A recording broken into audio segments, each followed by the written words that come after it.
Excellency, ladies and gentlemen, dear colleague, good morning, good afternoon, wherever you are.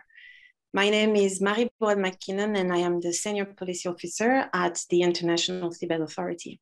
It is a great pleasure for me to welcome you all to this high-level event organized to celebrate the public launch of a new set of 3 publications on the relevance of UNCLOS for least developed countries, landlocked developing countries, and small island developing states.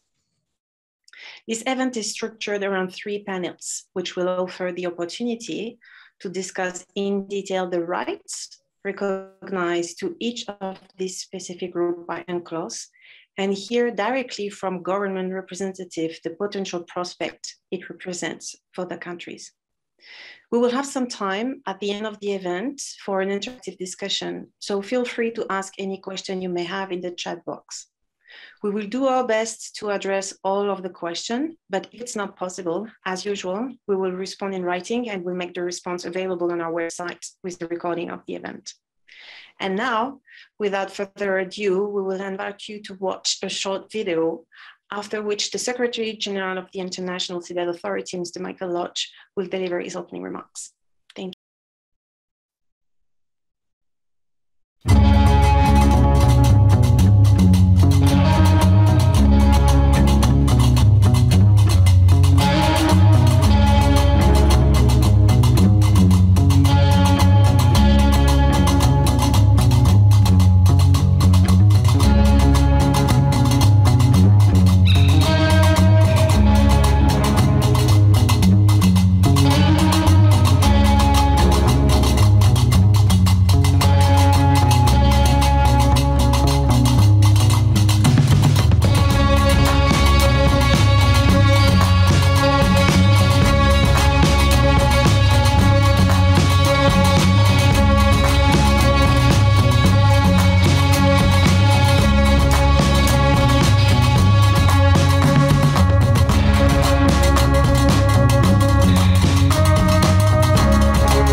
Offered by the International Seabed Authority on the opportunities offered by UNCLOS to the least developed countries, landlocked developing countries, and small island developing states.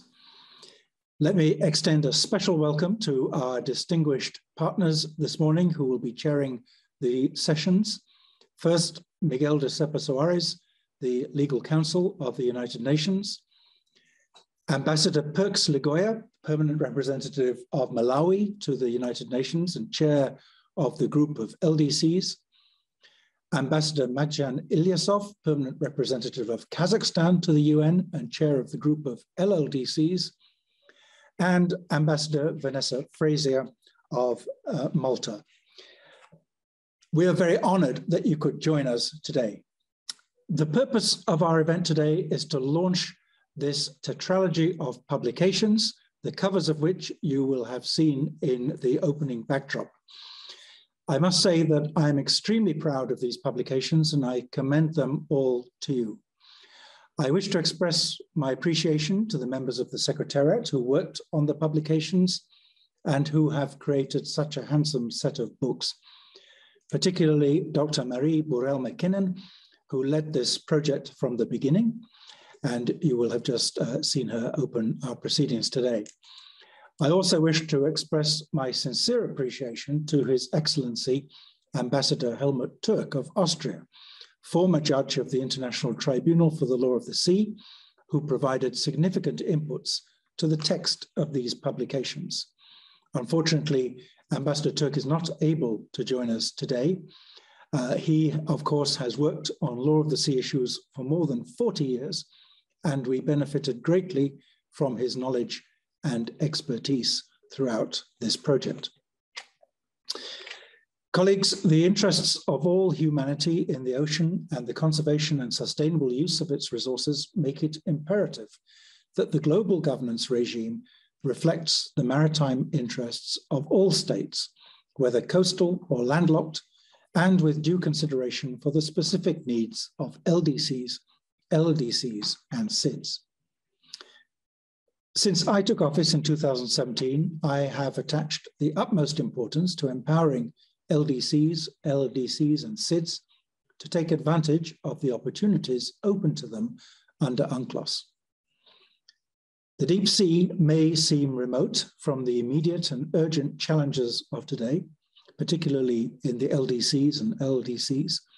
The reality, however, is that investing today in science and technology, including the empowerment of women, is fundamental to addressing these challenges tomorrow. The regime for the deep seabed under UNCLOS is one of the few international governance regimes that has been designed in such a way that the interests and needs of developing states are fully integrated into the regime. So to all developing states, I say the same. This organization is yours, as well as the opportunities it opens to all. I therefore urge all LDCs, LLDCs, and SIDS to continue to take full advantage of the regime and realize the benefits that are available. The benefits are outlined in a way that is transparent and accessible in this tetralogy of publications. So how can the International Seabed Authority support the aspirations of LDCs, LLDCs, and SIDS? Fundamentally, the mission of the International Seabed Authority is to strengthen capacity in order to promote the effective participation of all developing states in deep sea exploration and to ensure that the benefits of marine science and technology are distributed equitably. In this sense, the authority serves as a platform for international cooperation in which the specific interests and needs of developing states, including LDCs, LLDCs, and SIDS, are explicitly recognized in the governance structure. The strategic plan and high-level action plan of the authority for 2019 to 2023 provide for specific actions to improve the participation of developing states in the implementation of the regime of the area. This means identifying the needs of those states in the implementation of the regime, but also the potential barriers to their participation in activities in the area.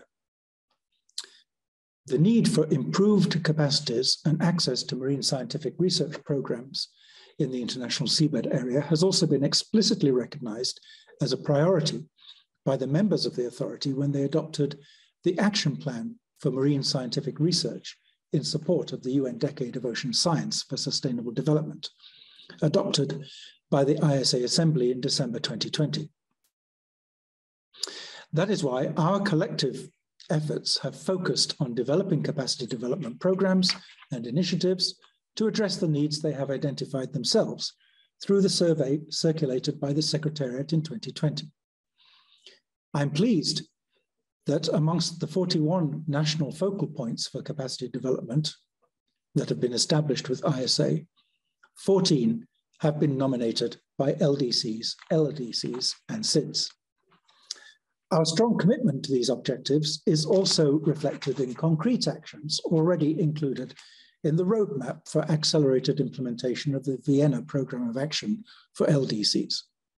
These actions include assistance and support to increase awareness of potential benefits for LDCs, to ratify and implement UNCLOS and participate in activities in the area, increasing awareness of the benefits of the blue economy for LDCs, including through the establishment of a benefit sharing mechanism for economic and non-financial benefits derived from activities in the area, and identifying measures to increase the participation of LLDCs in the work of ISA and promoting capacity development in marine scientific research and technology transfer in line with Part 11 of the Convention.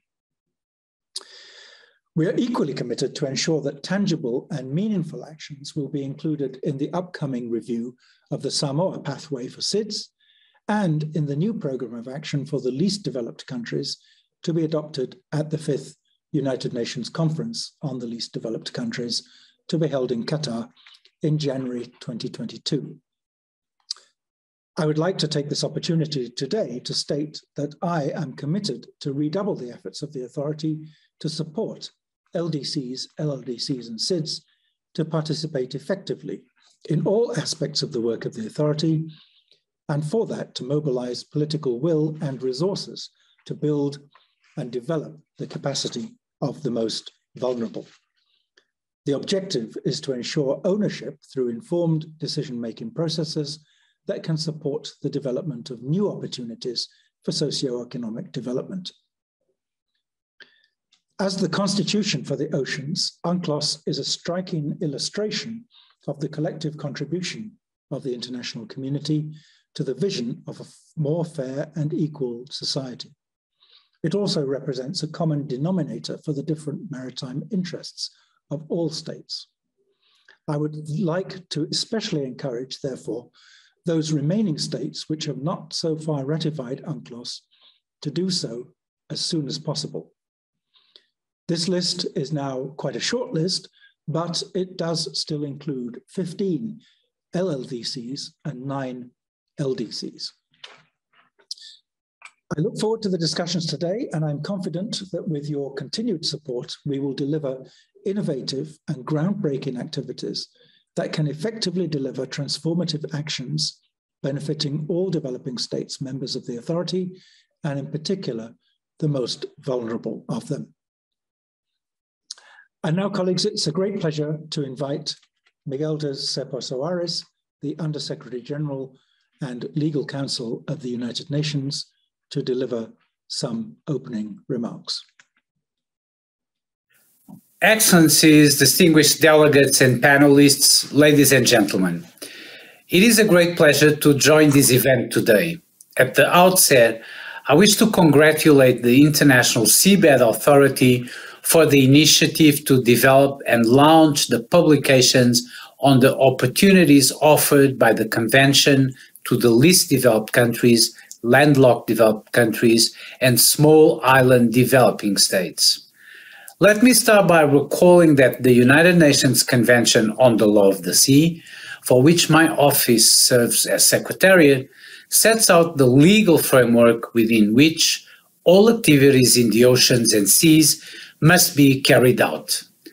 It is complemented by its implementing agreements, the Part 11 agreement related to the area, and the United Nations Fish Stocks Agreement. The Convention underpins sustainable development and provides the legal framework for achieving Sustainable Development Goal 14 and other ocean-related goals of the 2030 Agenda for Sustainable Development. A broad range of binding and non-binding instruments on various aspects of the conservation and sustainable use of the oceans and their resources further elaborate the framework established by the Convention. The least developed countries, landlocked developing countries, and small island developing states can greatly benefit from the effective implementation of the Convention. For example, This instrument provides for the rights of coastal states, including the small island developing states among them, over the exploitation of living and non-living resources within their maritime zones. The least developed countries, landlocked developing countries, and small island developing states stand also to benefit from the implementation of the Convention in other areas. Among these areas, I can mention the protection and preservation of the marine environment, marine scientific research, and the transfer of marine technology, as well as the exploration and exploitation of resources in the area through the regime of the common heritage of mankind.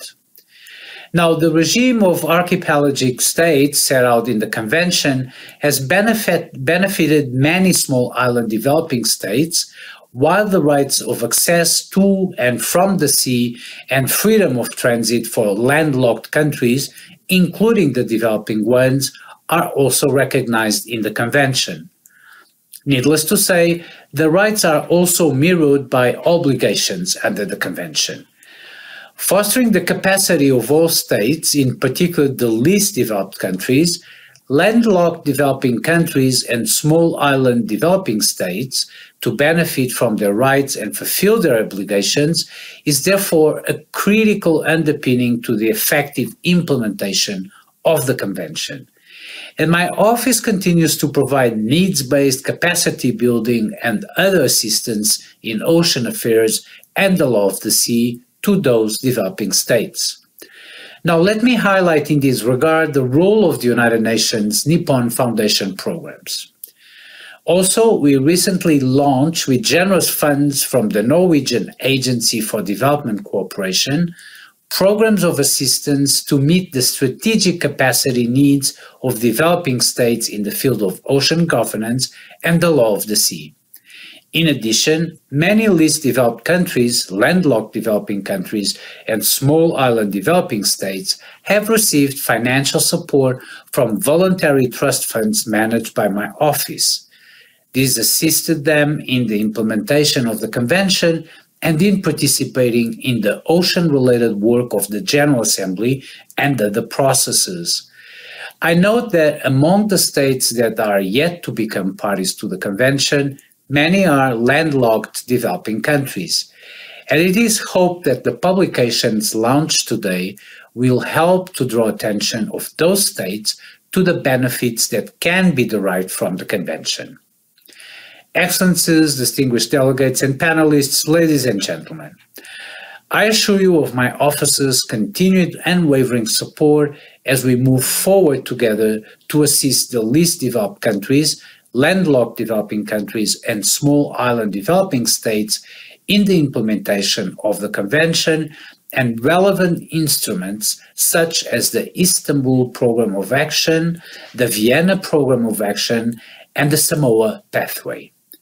In seizing the ocean of opportunities, we must uphold the promise of the 2030 Agenda to leave no one behind. Thank you.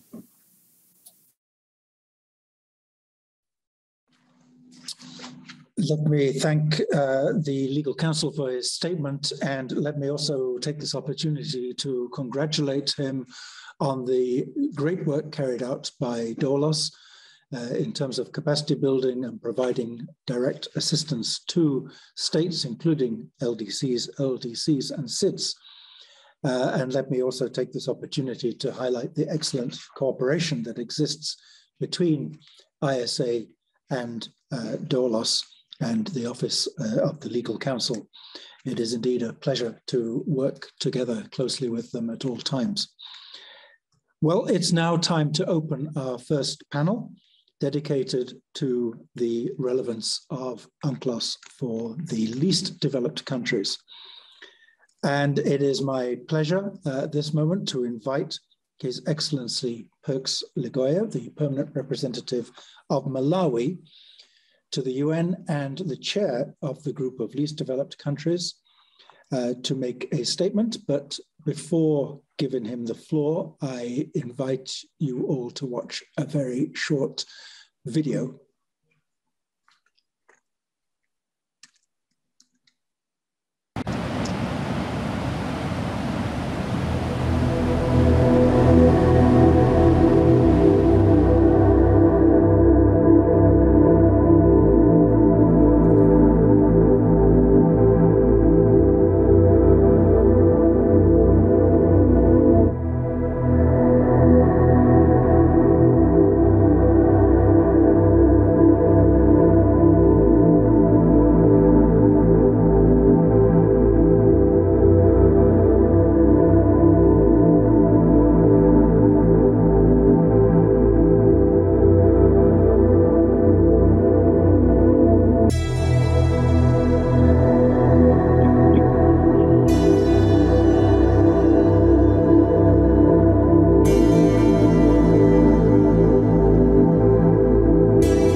I now pass the floor to His Excellency Perks Ligoya.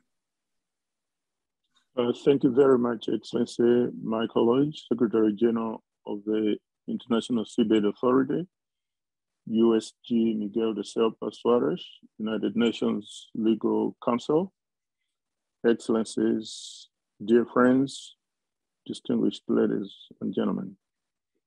It is my great pleasure for me to join the discussion today in my capacity as the chair of the group of the least developed countries. I'm pleased to contribute to this important event aimed at highlighting the opportunities available to the most vulnerable countries to benefit fully from the rights recognized to them in the law of the sea. First, let me start by congratulating the Secretary General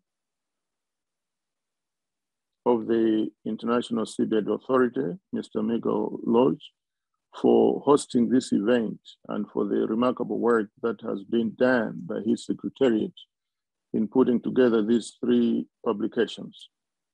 The United Nations Convention of the Law of the Sea, or UNCLOS, is a fundamental treaty for the entire international community, reflecting a common denominator for the different maritime interests of all states, balancing their respective rights and duties over a space that represents more than half of the planet and the resources it contains. As of today, of the 46 least developed countries, 45 least developed countries, 37 are parties to UNCLOS, which is a testament of the importance given by them to this treaty and for the provisions it contains. According to the LDC report of 2020 issued by UNCTAD, the LDCs are still among the most vulnerable countries. They are 30%, as we saw in the video just before my speech, 30% more vulnerable than other developing countries and face the risk of being left behind as the technology gap widens between them and the more technologically advanced countries. Besides specific rights and benefits enshrined in UNCLOS for LDCs, there is also the prospect of economic benefits from deep seabed mining and from contributions by coastal states that exploit resources on the continental shelf beyond 200 nautical miles. Recent years have seen increasing interest in deep sea exploration. Seabed minerals represent a significant untapped supply of valuable resources and are regarded as the common heritage of mankind. However, the limitations and challenges faced by LDCs to access these resources are numerous and evident. As a result, only one kilowatt of the 31 contracts for exploitation granted by ISA in the area has been awarded to an LDC. I'm pleased that specific attention is being given in the action plan for maritime scientific research in support of the UN Decade of Ocean Science for Sustainable Development, adopted by the ICA Assembly in December 2020, to the need to build the capacities of LDCs in relation to maritime science research in the area. I personally had the pleasure to participate a few months ago in the event organized by ICA and OHRLLS. And I know that concrete actions have been taken to operationalize our collective ambition. A key challenge for us in LDCs that I want to highlight is how to ensure that we can fully benefit from the opportunities and benefits that can be viewed from activities carried out in the ocean, but also how can we prepare ourselves for tomorrow and ensure that our youth will have access to the new emerging markets and economic sectors that have the potential to support our national and regional socioeconomic development objectives. I wish to recognize and commend the work engaged by the International Seabird since 2017 to address these issues and to establish the dialogue we need at the highest level to identify concrete actions. I know that ISA is in a position to provide valuable assistance and support to LDCs and to help increase their participation in activities in the area. So far, for the 7 individuals, I'm told, from 20 different LDCs have benefited from ISA training programs, and dedicated actions have now been put in place to empower women scientists from LDCs in deep sea research. I also wish to commend ISA for carrying out a survey among member states in 2020 to enable them to identify their priority capacity development needs in order to develop specific and targeted programs for them. The establishment of national focal points for capacity development with the authority earlier this year is also a great example of practical steps taken to address specific concerns.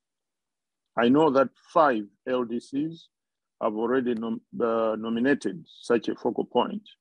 That's Botswana, Mozambique, Myanmar, Somalia, and Togo. And I urge all others to do the same. Distinguished delegates, we will soon meet in Doha in January 2022 at the occasion of the 5th UN LDC conference, and to decide on new ambitious actions, including a program of action for the next decade.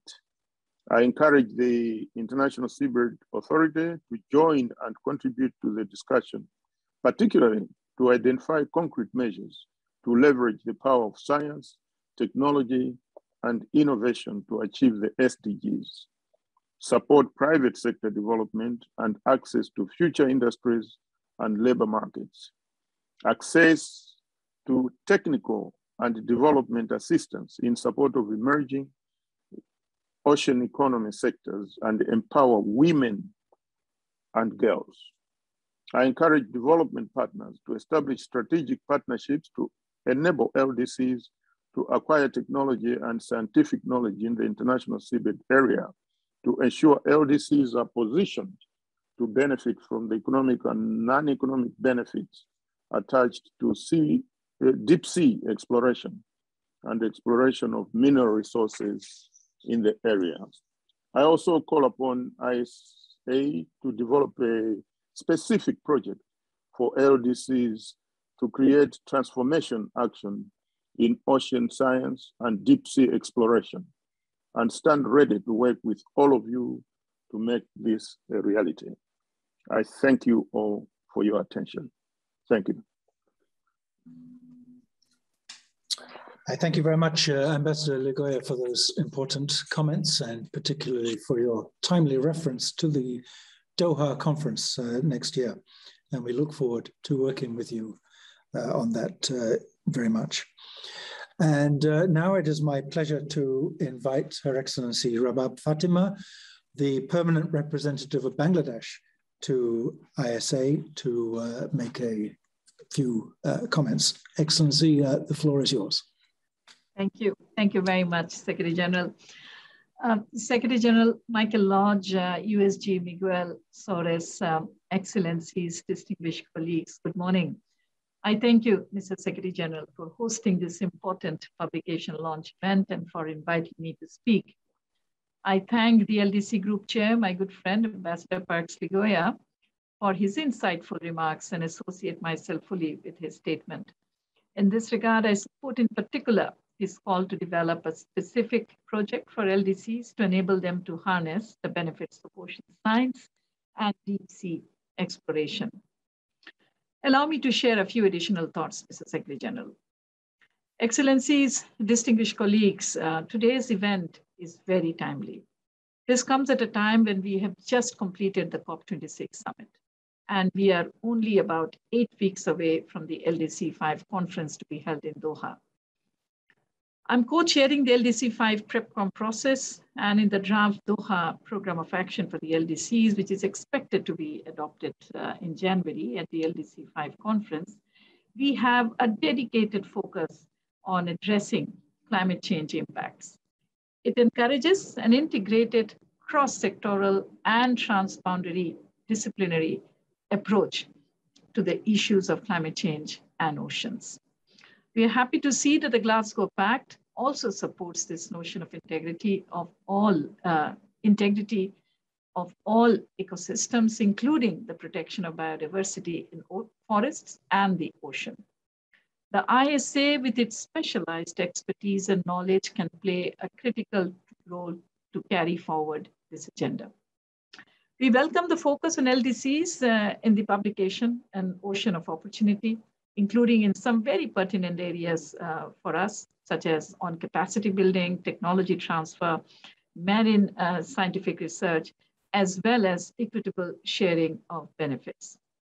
Excellencies, distinguished colleagues, the LDCs are among the world's most resource-constrained economies in the world. The COVID-19 pandemic has further exacerbated their pre-existing vulnerabilities. The decades of socioeconomic gains are in serious jeopardy. Extreme poverty in LDCs has increased by 3 percentage points, which pushed 32 million additional more people to extreme poverty. Average growth in the LDCs dropped drastically from 4.8% in 2019 to 1.3% in 2020. The future seems bleaker than ever before. Against this backdrop, the vast and unexplored resource frontiers of the oceans and seas, especially in the deep sea, provide us a huge opportunity to turn this tide. They have the potentials to bring transformative changes to the lives and livelihoods of more than 1 billion people in the LDCs. 37 out of the 46 LDCs, that is over 80% of the LDCs, are UNCLOS state parties. And the convention can indeed be the path to an ocean of opportunity for them. We are pleased to see, Mr. Secretary General, that the ISA's strategic and high-level action plan have recognized the special needs of the LDCs with a particular focus on ensuring their fair share in the deep sea and marine resources. This can certainly help LDCs in their journey towards achieving the 2030 agenda and building resilience against current and future shocks. Let me share a few specific thoughts in this regard. First, marine scientific research and capacity building are critical for the LDCs. They need enhanced support for capacity building through sharing of knowledge, expertise, and transfer of technology from the advanced economies and countries. The ISA can support enhanced and collaborative research in critical areas for sustainable, inclusive, and resource-efficient utilization of ocean resources in the LDCs. Secondly, the draft Doha program of action has identified the devastating impacts of climate change on oceans and seas. Global pollution from chemicals, waste, and plastics are seriously disrupting the balance of marine food webs and ecosystems. The SIDS and low-lying coastal states within the LDC group are bearing its heaviest brunt due to the loss of coastal habitats, erosion of land, salinity intrusion, and so on. It is imperative to scale up global efforts to tackle the uncontrolled activities in the deep sea, especially in the areas of marine pollutions, illegal and unregulated fishing, etc. Thirdly, the challenges of structural transformation in the LDCs are quite daunting. They need infrastructural investments and access to sophisticated marine technologies for exploration of resources in the high sea. We appreciate the ongoing work of ISA in facilitating the transfer of marine technology from the developed to the developing countries. We encourage them to scale up their efforts in this regard. This can mean enhanced partnership, perhaps with the UN Technology Bank for the LDCs, the OHR, LLS, UNCTAD, and other relevant organizations to facilitate more marine tech transfers to the LDCs. Finally, Excellencies, distinguished colleague, Mr. Secretary General, we encourage the ISA to create more space for the women and youth of the LDCs to have enhanced access to the new and emerging opportunities that the activities in the deep sea, the blue economy, can offer. I thank you all for this opportunity to share a few thoughts. We remain committed to be engaged with the ISA to take forward our collaboration with it. Thank you very much, Mr. Secretary General.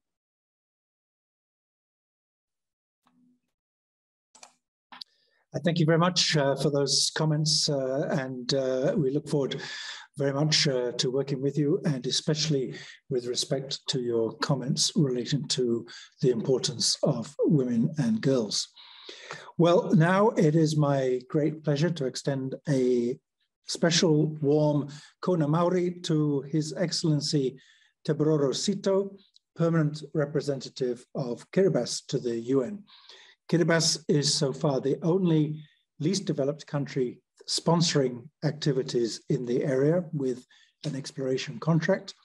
And it is therefore a great pleasure to welcome you to join the discussion this morning.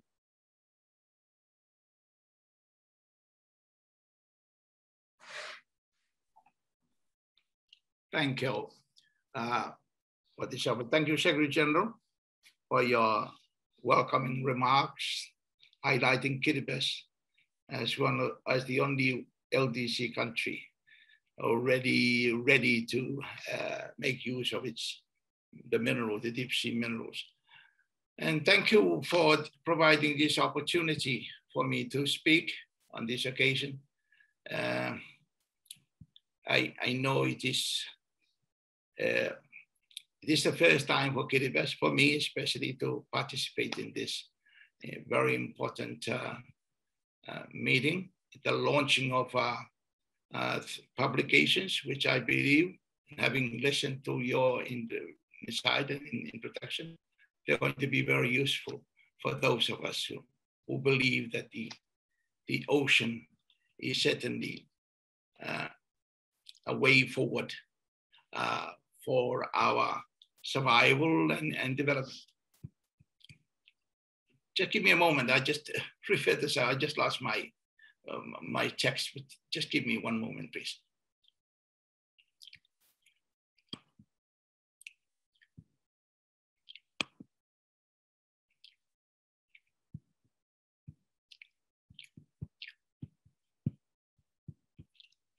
This is one of the problems with virtuals. Now, let me say that we are, of course, very committed to be part of the sustainable use of the ocean. And we thank the United Nations for coming up with the UNCLOS, which is the treaty, a constitution of the ocean, and thus giving us an opportunity to feel that we're a rich nation, we're big and rich. And this is, of course, a transition from the old mindset that we were little, small, little dots in the big ocean, little islands, barren, infertile, with little resource. Now we can say, as a result of the UNCLOS, that we are quite a big, ocean-rich nation. And so this is the mindset that we now are trying to grapple with, that we've been used to this mentality and mindset that we are small and little and poor and helpless. Now, as a result of UNCLOS and as a result of the good work of the ISA, we are now trying to transform that little poor mindset to the big rich mindset. But it will take a lot of time and work to build ourselves into that sort of new mindset. And so we now see the importance of conserving and protecting our ocean, because we know it's very big, one of the biggest oceanic states in the world, maybe number 12 or number 13 on the list of ocean countries. And we know the resources in the sea are immense.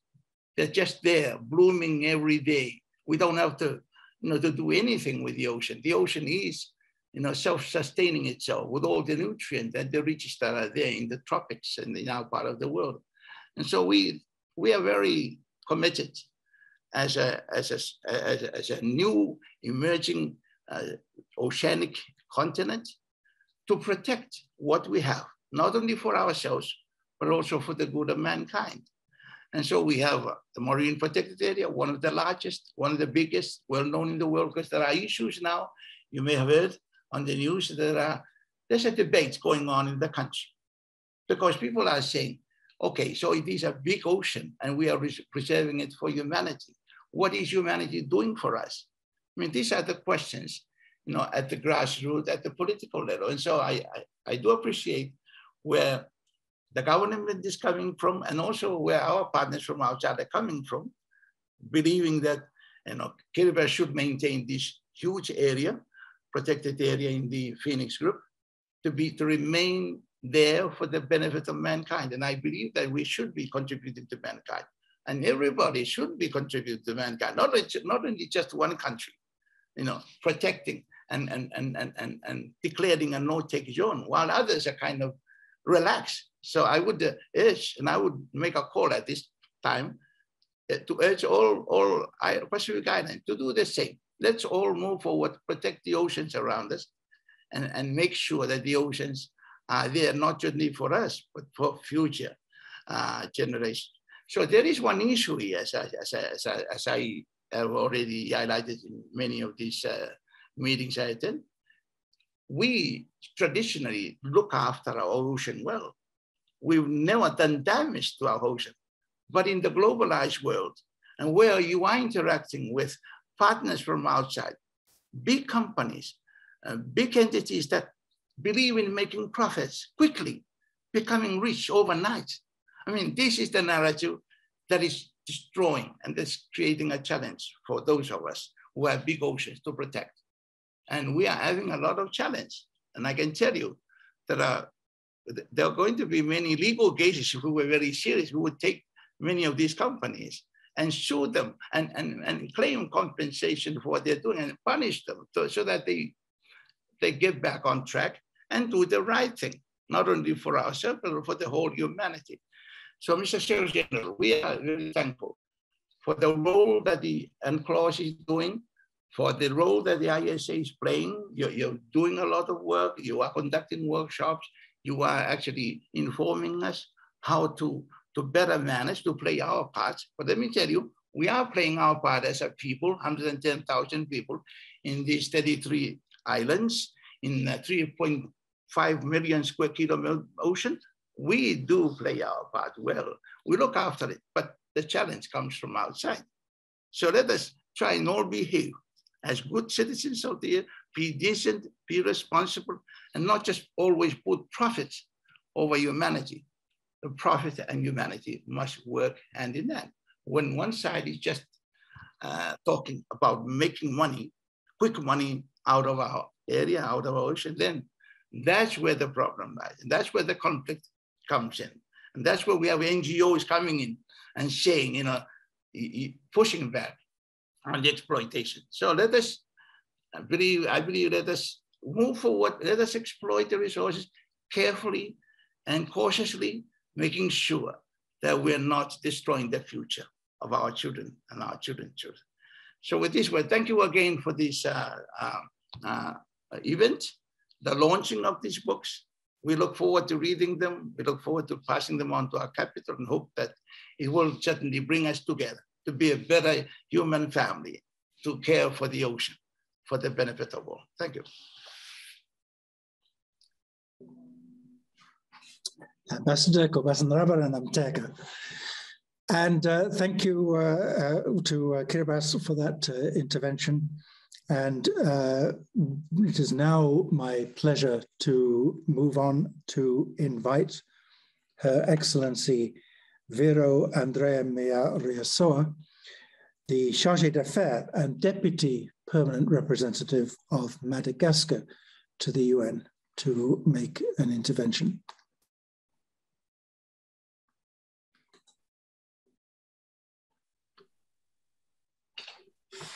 Thank you, Mr. Secretary General.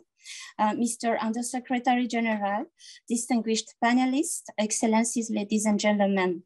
At the outset, allow me, Mr. Secretary General, to thank you for organizing this timely event a few weeks prior to the fifth LDCs conference in Doha on January 2022, and for the opportunity to address this meeting.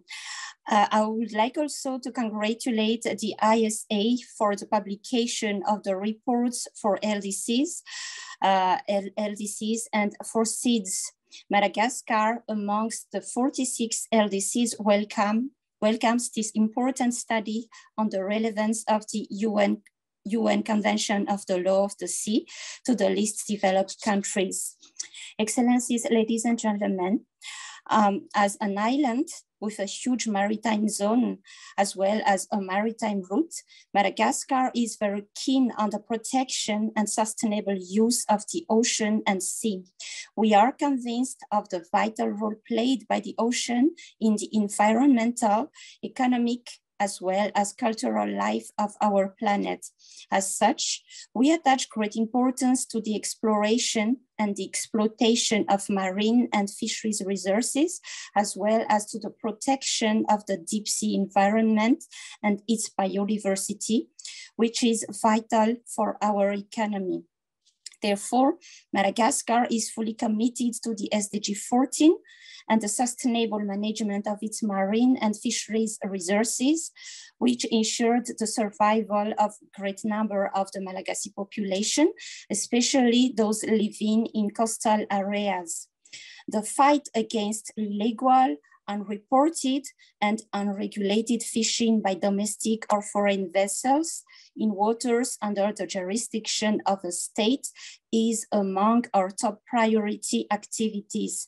Indeed, these activities include fishing contravening national and international laws and conventions, which undermine the efforts made by developing states in terms of management of their fishery resources and above all for their economic growth.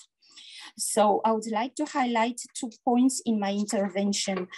First, with regard to the right and benefits of LDCs under the UNCLOS to help achieving SDG 14.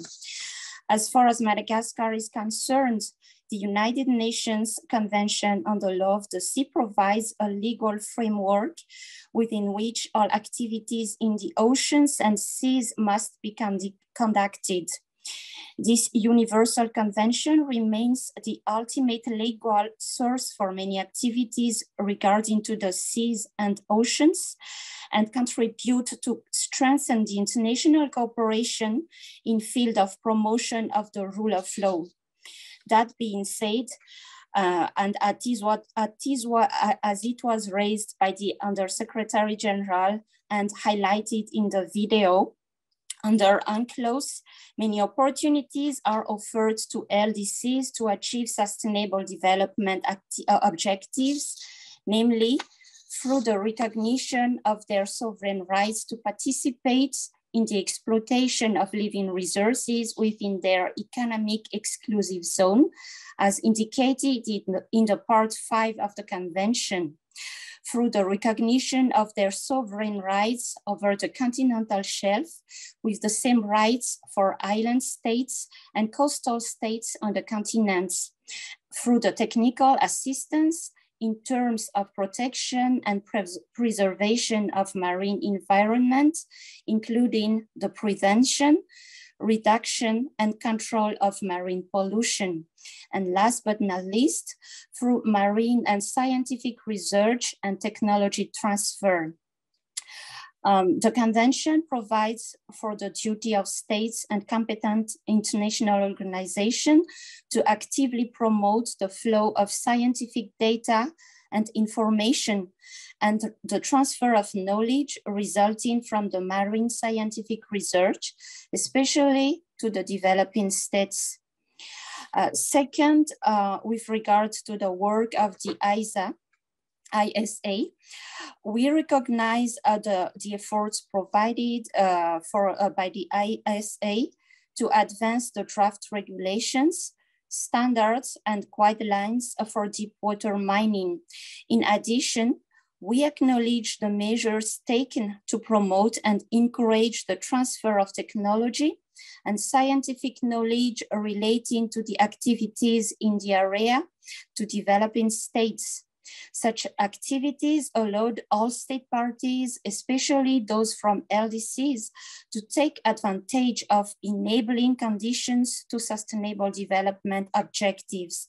However, we would like to emphasize on the importance of strong regulations to ensure the protection of the marine environment, which is necessary to sustain not only the marine life, but also the life of all being on Earth.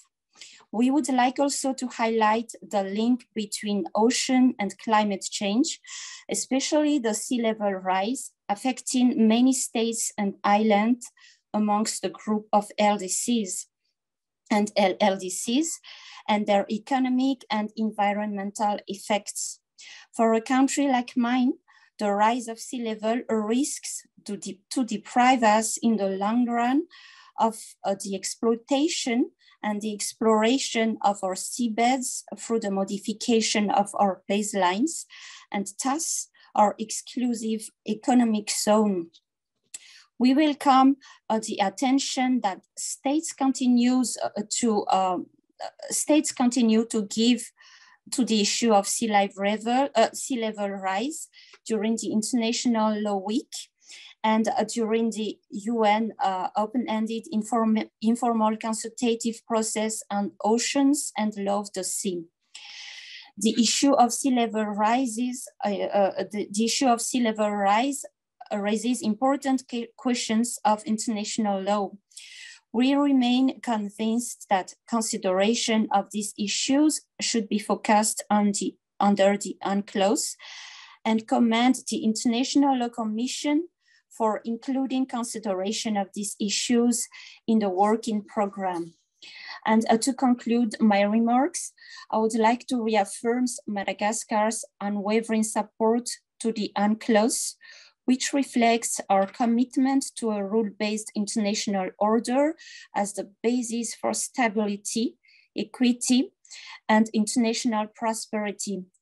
We support the efforts of the Intergovernmental Conference for the elaboration of an implementation agreement under the United Nations Convention on the Law of the Sea for the conservation and the sustainable use of marine biological diversity in areas beyond national jurisdiction.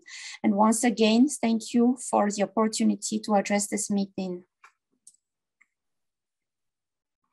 I thank you very much for those comments. And now to conclude this section of the event, it's my pleasure to invite a former trainee of ISA to share his own practical experience with us. So it's my pleasure to introduce Mr. Abdul Qadir Omar Ziad from Somalia. I am not sure where you are speaking from today, Abdul Qadir, but we welcome you to this event, and you have the floor.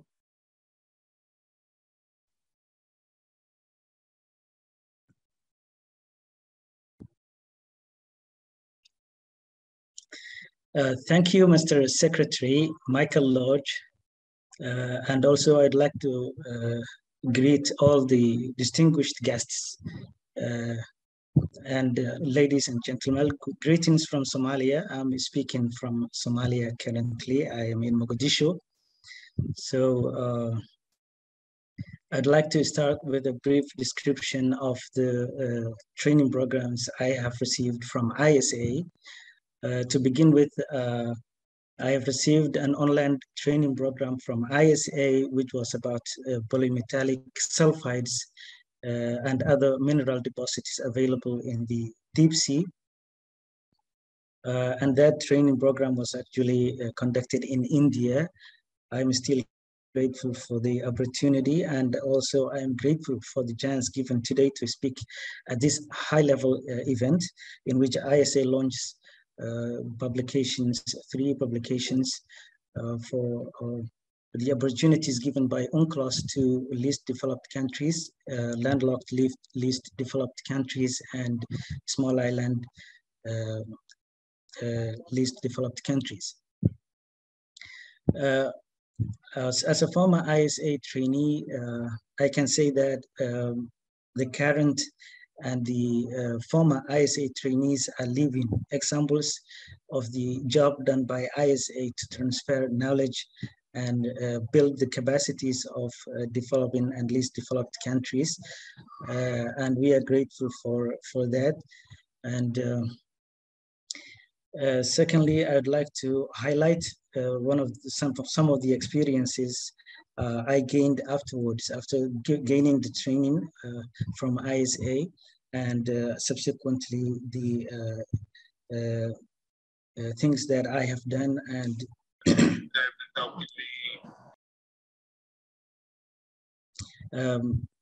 after coming back home, I was actually employed by Somali National University, and I'm still sharing the knowledge gained from the training programs and other trainings given by international institutions. To give an example of the institutions that has given us the training programs which are relevant to this event is DUALAS. UN Division of Ocean Affairs has given us training programs on UNCLOS, and actually that was very helpful in understanding the connection between the science and the law that govern the oceans, and how the human beings take advantage of the resources that are available in the area. So basically, I'm not a law guy. I didn't study law, but the laws that are related to the science behind the resources available in the oceans, and how the oceans are managed and used by humans, and the sustainable use of the resources available within it have been very significant and important. And that's actually what makes the oceans and ocean-related works compatible with the exploitation and exploration of the resources available in the area. Actually, the reports that are prepared and shared by ISA today are very significant in understanding and developing the knowledge already gained by those states that it's pertaining to. And specifically, I am from Somalia, and Somalia is getting ready to explore and exploit the resources available in the area. Especially now, Somalia is at the exploitation stage of the hydrocarbons available in its continental shelves, in its EEZ. And we are actually very interested in gaining knowledge and sharing the technology required for those, because Somalia is one of the least developed countries. By that, it means the nationalists from the nation are not ready to take part in development programs, and whether it's exploration or exploitation of any resource available in its land, whether the area, the land, or the hinterland, both. So ISA have been helping the nation by giving training programs, and this time ISA and other international organizations are required to help Somalia gain its feet and exploit the resources available in its oceans. For me personally, these training programs and the reports given and UNCLOS have given us the understanding of the work area that what we are actually doing, and how these are related to the UNCLOS. For example, article number 43 of part 11 is involved in the rules and regulations pertaining to marine scientific research, while articles article number 145 of part 11 of the same part are related to protection of the marine environment. Both are relevant to the professions I am trained to. Basically, I am a marine biologist, and that's my work. And this has enhanced my understanding of the laws pertaining to marine environment and marine living resources. And actually, one of the things I have seen from the reports is the lack of participation of Somalia in the annual conferences of ISA. I was wondering the reasons why Somalia is not that much represented in ISA's annual conferences. That's what I actually would like to know, if that can be discussed in the discussion sessions of today's program. But what actually I'd like to is that ISA should give a special priority to the least developed countries in enhancing their capacity in terms of the exploration and exploitation of the resources that are available in their areas. Lastly, I would like to thank ISA for giving me the floor and to speak at this high-level event. And I'd like to gain more trainings, just as I got one in the past. And I'm also still interested in gaining more and more.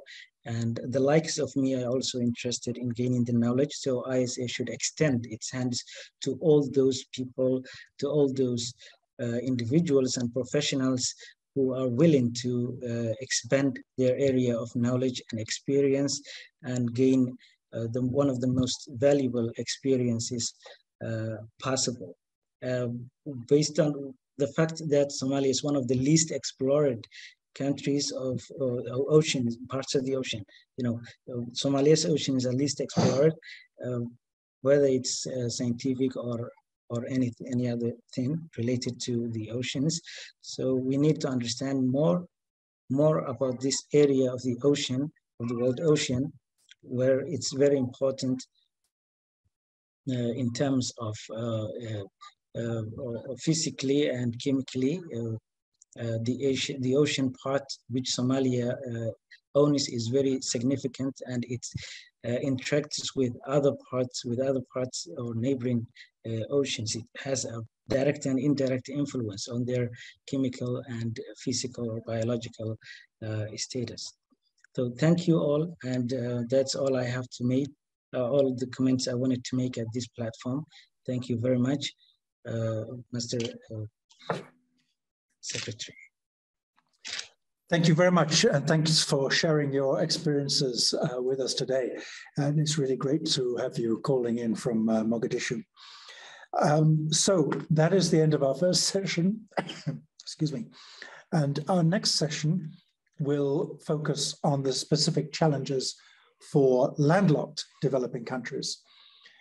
Our first speaker will be His Excellency Mr. Madjan Ilyasov, the permanent representative of Kazakhstan to the UN and the chair of the group of landlocked developing countries. But again, before going over to Ambassador Ilyasov, we have a short video about landlocked developing countries, which I invite you to watch now.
My pleasure to invite His Excellency Marjan Ilyasov to take the floor.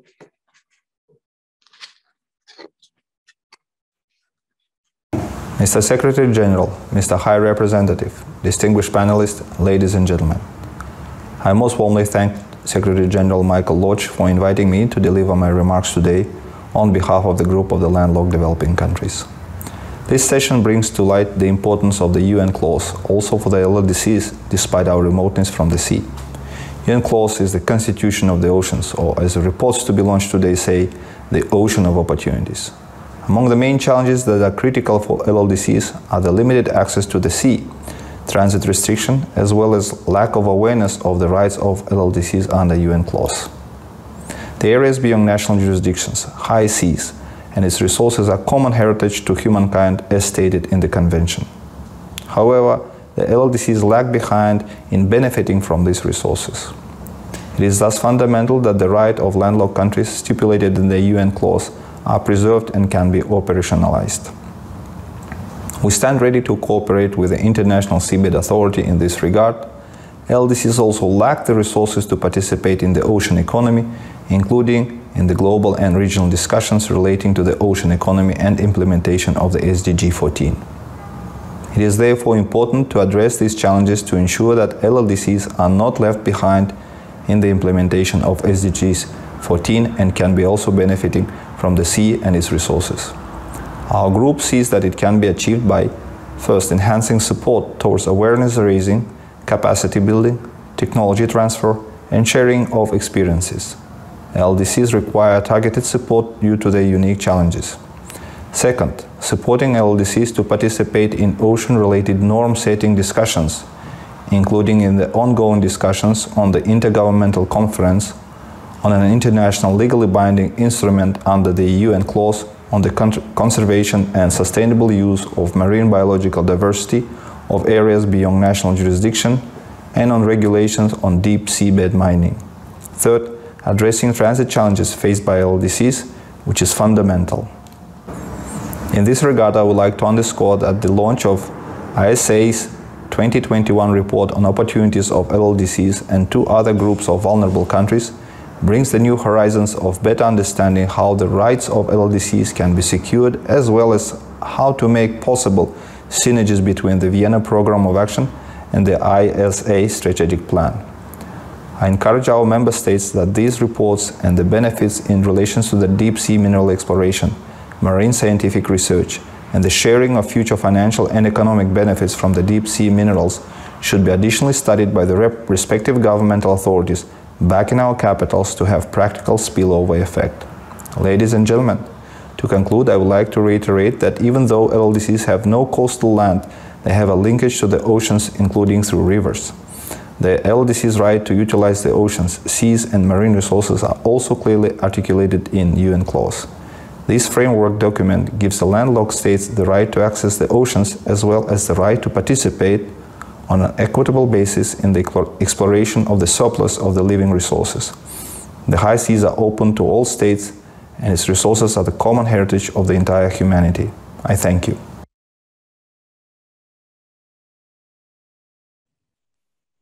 I thank you very much for those comments, and let me once again reaffirm ISA's strong interest in cooperating and working together with the group of landlocked developing countries.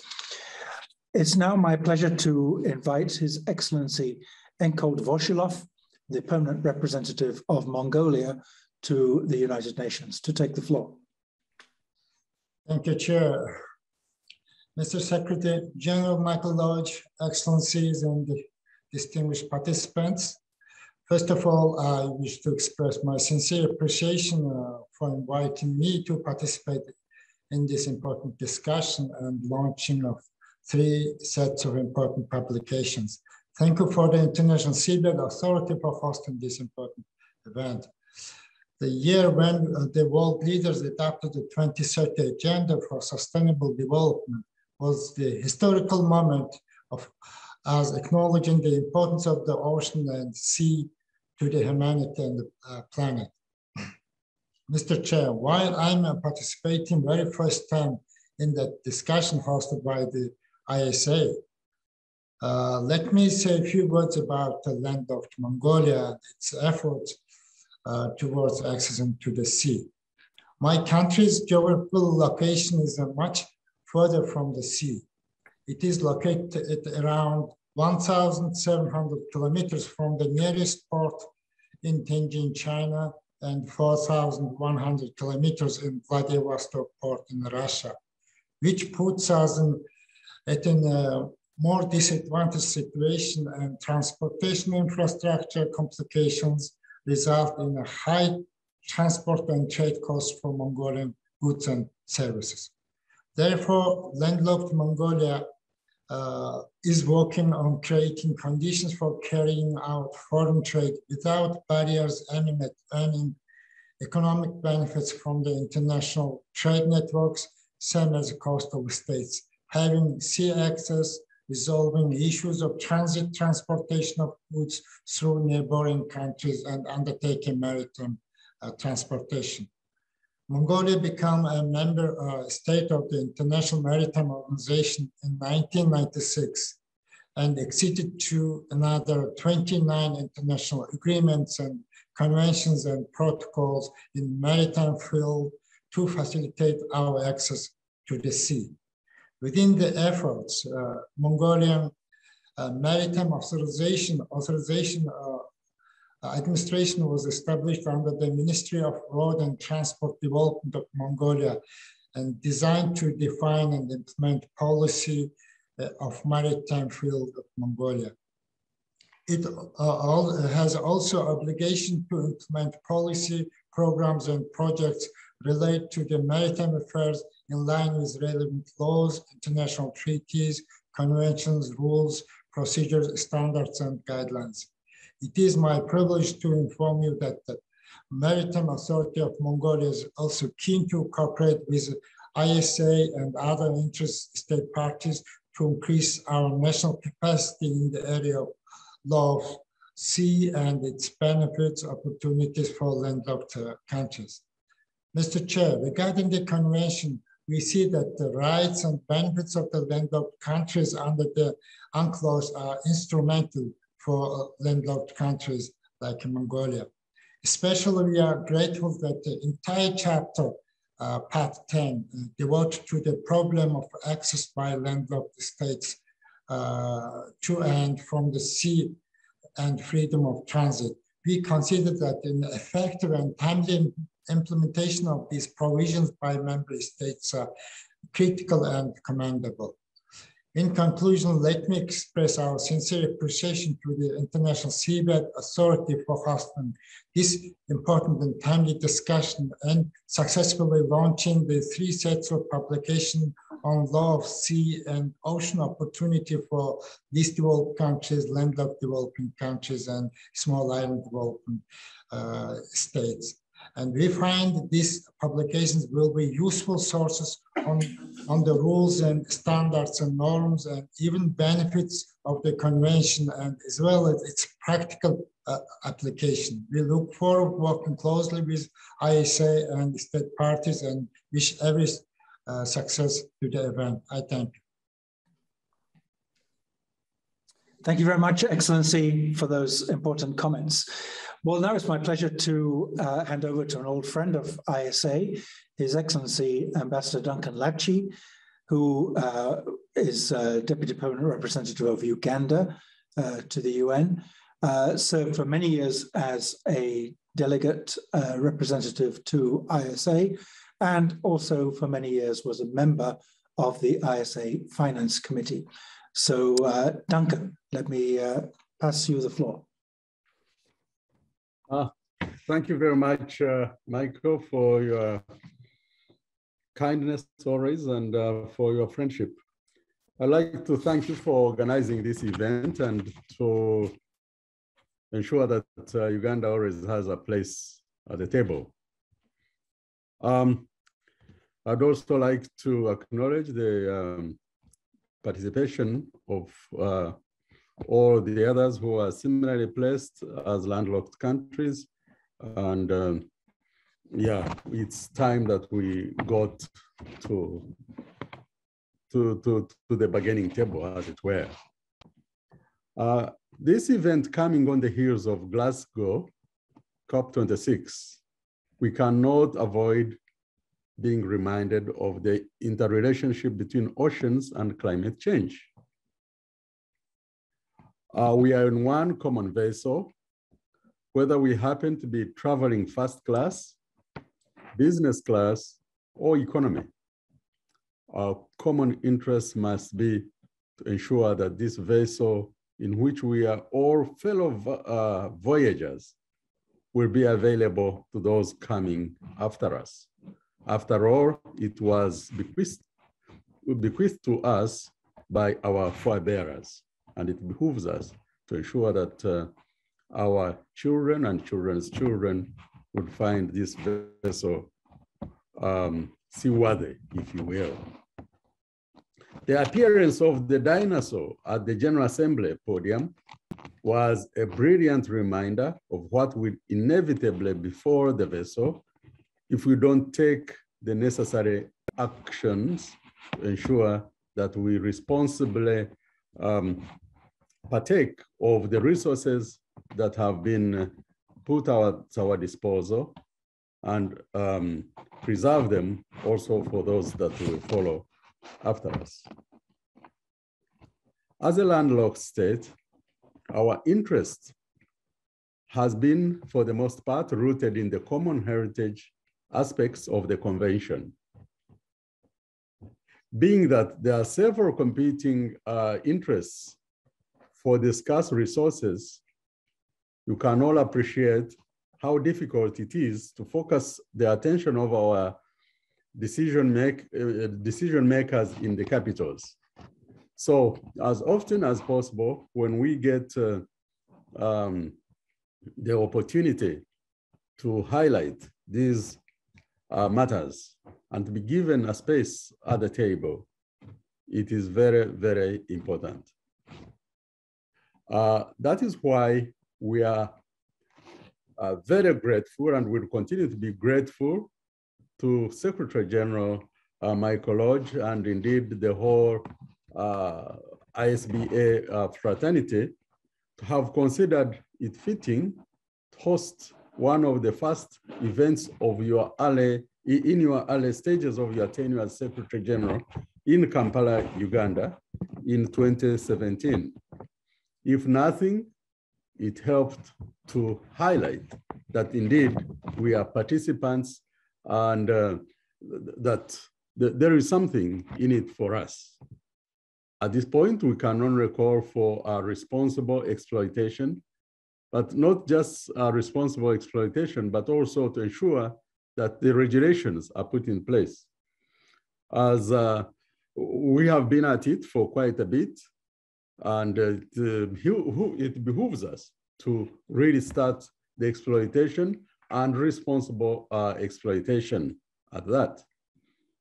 That's why Uganda, along with other African states, were of the view that indeed everything possible should be done to have in-person meetings as long as they fit the current pandemic sensibilities, so that indeed we do not keep putting away what we need to be doing in order for the regulations to be in place. Because other than that, we'll have a very big problem if we are to issue contracts and then based on or no regulations or no binding regulations, if you will. So every opportunity should be taken to ensure that indeed these regulations are in place, and so that the council can have their take on it, so and the assembly to endorse all this. So we are so grateful once again to be part of this, and as whenever we are called upon, Uganda will not be wanting in any way. When I left the finance committee, fortunately, there was another Ugandan on hand. We usually, to use the footballing parents, we had a a dangerous substitute in the name of Mr. Medad Ainomujisha, who took over. And of course, we are very well represented in the Legal and Technical Commission by none less than Mr. Joshua Tumwire, who will be following shortly after. So Uganda will remain engaged, and we are so grateful that in the Secretariat and indeed the whole ISBA fraternity, we have friends, and we can only tell you that Uganda has a place for you, and you can always, you are always welcome to come and showcase what we have to offer. I thank you very much, and I look forward to listening to other interventions and presentations. Congratulations on the publications. These are important resources which we look forward to utilizing as we continue to pick interest and to raise interest to those who are the decision makers who pay for our livelihood, wherever we may be. I thank you very much. Thank you very much, Duncan, and thank you for your tireless advocacy on behalf of the landlocked countries. Our next speaker, colleagues, is Mr. Ismail Dabuta, who is the Deputy Permanent Representative of Botswana to the United Nations, and it is my pleasure to invite Ambassador Dabuta to take the floor. Thank you, Chair, for giving me the floor, and let me recognize you and also recognize the USG, Mr. Miguel de Soares, Your Excellencies, and all delegates attending this virtual meeting. Let me also join the previous speakers in thanking you, the ISA, for organizing this event and also inviting me or inviting Botswana to also contribute to the discussion on the session on LLDCs and the law of the sea.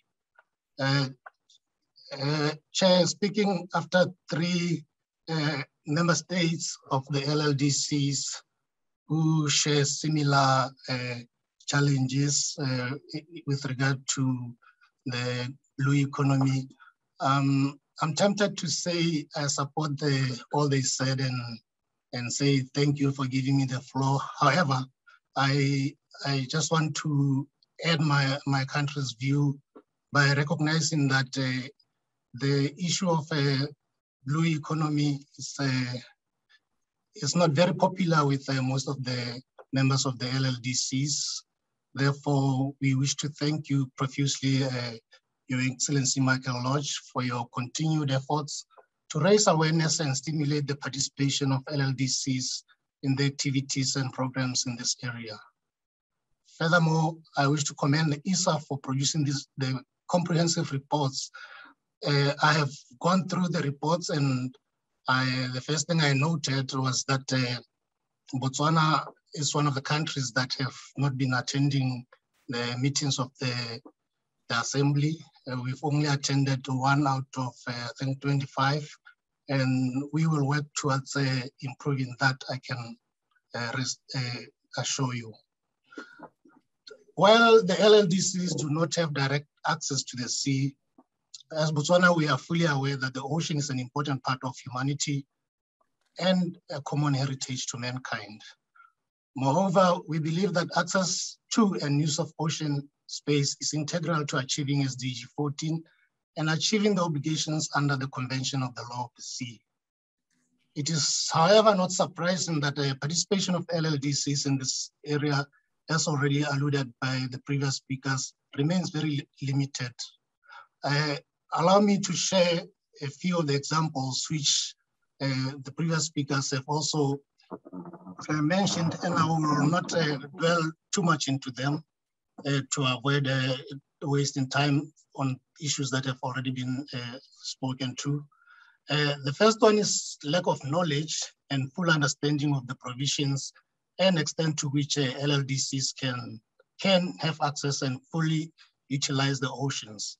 I must say that as earlier alluded to, Botswana is one of those countries that do not fully participate in the sessions of the ISA, and also mentioned that due to complexities regarding the interpretations and applications of the convention, some of our countries are limited in terms of involvement, and they only engage to legal entities. For instance, in Botswana, mostly it is the attorney generals which take part on the issues of the oceans, mainly to look at the legal aspects, but there is no policies that are basically guiding on how the country can take advantage of the blue economy. But thirdly, and most importantly, most of our countries lag behind due to the lack of resources and capacity. As we are all aware, and as has already been mentioned, LLDCs face enormous challenges caused by inadequate transit and cumbersome inland transportation, infrastructure, and transit procedures. In that regards, active participation in the blue economy requires additional resources which are already limited. I can give an example of Botswana, where we have acquired a dry seaport in Namibia at Walvis Bay. And unfortunately, we are not able to fully utilize this resource or this infrastructure because of limited resources, but also because we don't have specific policies that guides on how the country can take part in the blue economy. And I believe that that's one area that ISA can help our country to come up with a policy in this regard. However, the challenges cannot deter us from doing our part, because we are not at liberty to pick and choose as to which 17 SDGs to implement. It is therefore our responsibility as LLDCs to take initiative to actively participate in the blue economy. As for the challenges, we can overcome through enhanced strategic dialogue and participation, or rather partnership with the developed countries in order to achieve investment on sustainable capacity building, technical assistance, technology transfer, scientific research tools, and sharing of knowledge and experiences. But most importantly, like I mentioned, to formulate policy around the blue economy. It is therefore our hope that the ongoing Intergovernmental Conference on the Conservation and Sustainable Use of Marine Biology Diversity of Areas Beyond National Jurisdiction, BBNJ, will come up with an agreement that will be able to help LLDCs overcome some of these challenges. Furthermore, we encourage the OHRLLs to continue to convene events on this topic to raise awareness and strengthen engagement with underrepresented countries. I thank you for your attention. Thank you very much, Excellency, for your comments, and I certainly look forward very much to seeing Botswana participate in future meetings of the ISA Assembly. It's now my pleasure to go back to Uganda, and we really will go all the way to Uganda this time, and invite Joshua Tuumbure to share some comments with us. Joshua is a member of the Legal and Technical Commission of ISA, and as I say, he'll be joining us from Uganda. Over to you, Joshua. Thank you very much, Secretary General. Thanks for inviting me to participate in this discussion. Your Excellencies, distinguished delegates, ladies and gentlemen, good evening from Uganda. As the Secretary General has said, I'm a member of the Legal and Technical Commission, and I would like to share with you my experiences or my perspectives as probably the only member of the LTC from a landlocked country. First and foremost, it's a very big challenge for landlocked countries when it comes to the deep sea. And although UNCLOS presents opportunities and benefits, for the deep sea, for all of us, or for all mankind. The landlocked countries look at the deep sea as something very remote. Nobody talks about it. No wonder when I meet many people in Uganda and other places and tell them about my involvement in the Legal and Technical Commission or in the International Seabed Authority, I'm always asked, what do you do there? Why do you go there? Because you're from a landlocked country.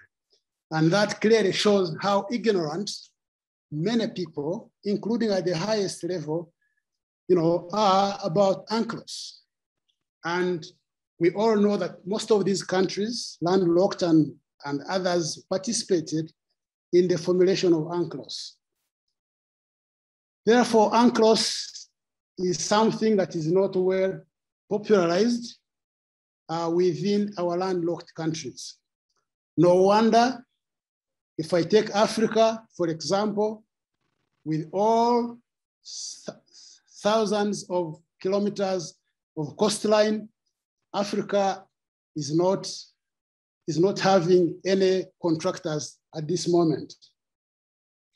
The lack of knowledge about the deep sea clearly is a barrier to the opportunities that are present or that can be presented to all of us. And therefore, with this barrier, I think it's time that we all wake up and participate. Landlocked countries continue to lose out in terms of capacity building and other interests. For example, contractors are required to carry out training during their programs. But quite often, the requirements for candidates will probably be knowledge in marine science. But in Uganda, or in Burkina Faso, or in Botswana, I believe that you can count on your 10 fingers people who have trained at university level in marine sciences. And therefore, it is time that I think that, as His Excellency from Botswana has said, and my friend Ambassador Duncan has said, we need, I think, to wake up. I would like to congratulate ISA for the release of these publications. I think they will go a very long way in educating most people. Also, I'd like to congratulate the ISA for its collaboration with the African Union on the African Deep Sea Resources Project. I think that is also one of the venues that can help to bring awareness. I would like to now probably address my comments to people at the policy and diplomatic level, like my friend Duncan. I think it is high time that we also start training our people in marine sciences. And that will not be a function or a duty of the ISA, but from national governments. As I conclude, I think that the focus on creating national focal points is something in the right direction.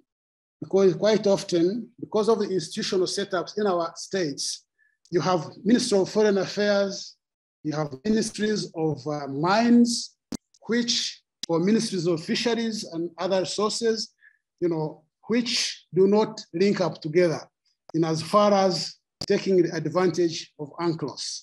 So I believe that by creating national focal points, we'll be able to have a focus on taking advantage.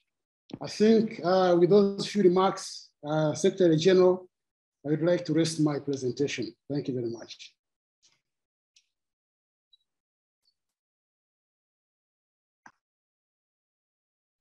Thank you very much indeed, Joshua, as always, and thank you for drawing our attention to those two critical issues. First, the fact that there is, as yet, no in deep sea exploration, and in particular, none from a landlocked country, and on the urgent need for training and capacity building in marine science. As always, your comments are right to the point and very much appreciated. Well, that brings us to the end of the second panel, and we now move on from LDCs and LLDCs to consider the special case of small island developing states, SIDS. Once again, before inviting the first panelist, Ambassador Vanessa Fraser from Malta, we have a short video to introduce this segment.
And now let's go over to the Permanent Mission of Malta to the UN. And Vanessa, you have the floor.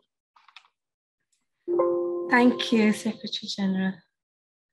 Thank you, and thank you to the ISA for organizing this high-level event. Excellencies, distinguished colleagues, the plenitude of oceans and seas must be protected for all of humankind, including future generations to come. UNCLOS remains the bedrock to ensuring this. Embedded in UNCLOS is the fundamental principle that the seabed, ocean floor, and the subsoil beyond the limits of national jurisdiction should be reserved exclusively for peaceful purposes. The resources found in this area should be utilized for the benefit of all.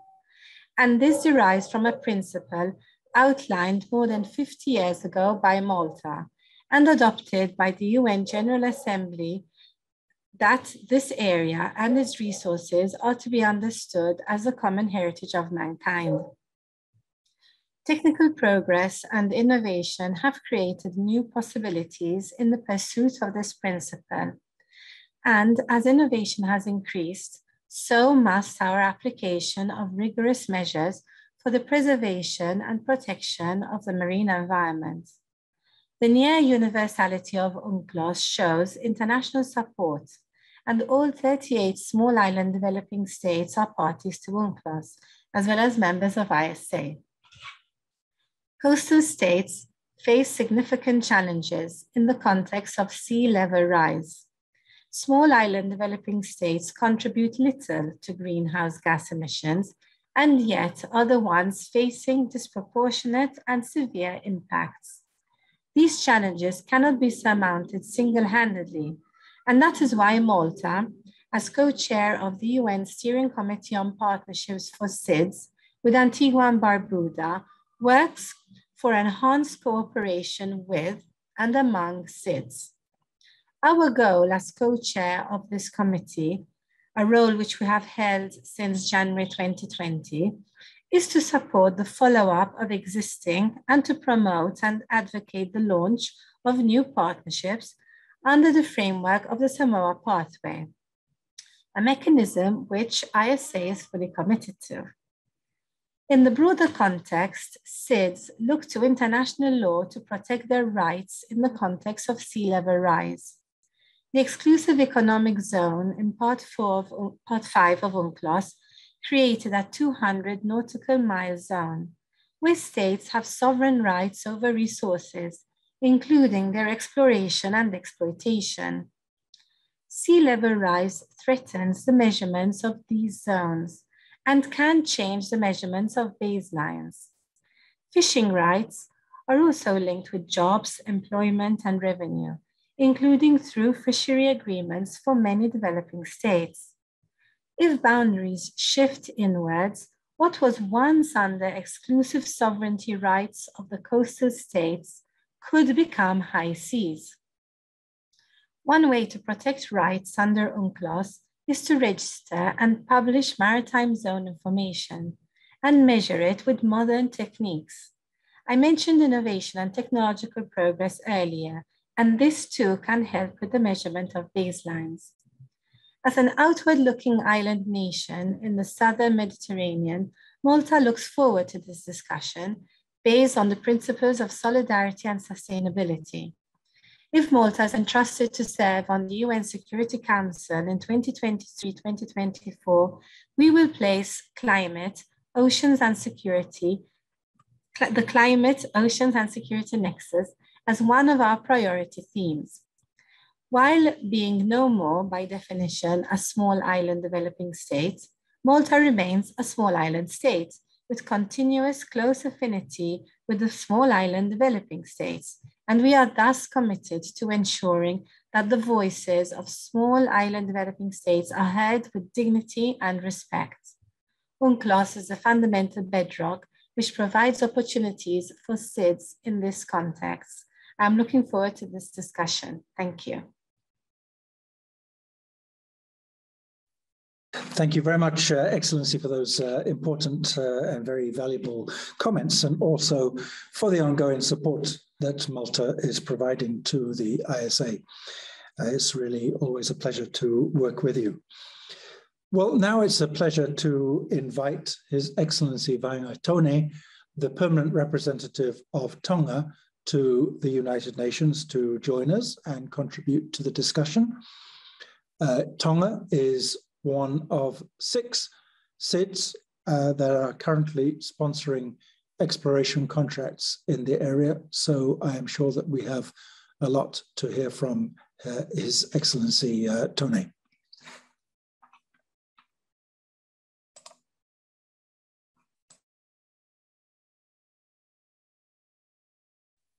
Excellency, you seem to be muted on your sound. Could you start again, please?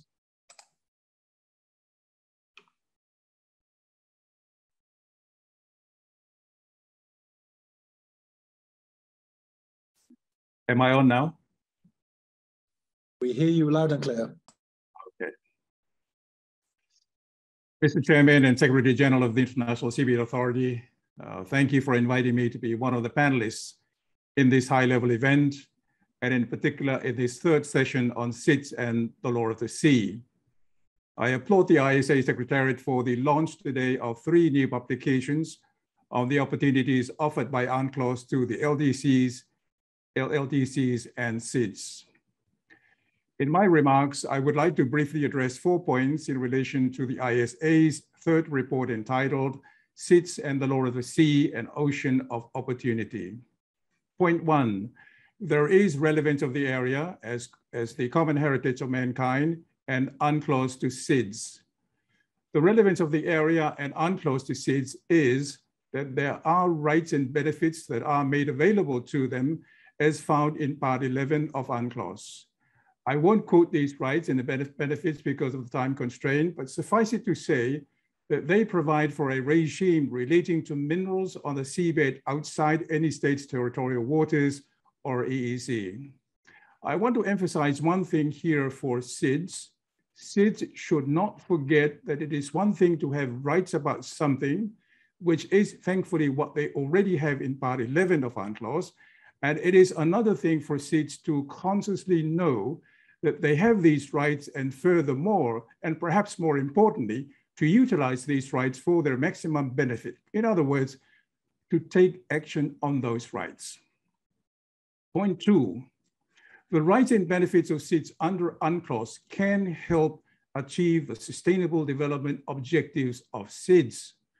Sustainable development is key to the national development of SIDS. Regrettably, however, this has not been an easy task for SIDS, who face special disadvantages associated with small size, limited resources, remoteness, high transportation costs, proneness to natural disasters, etc.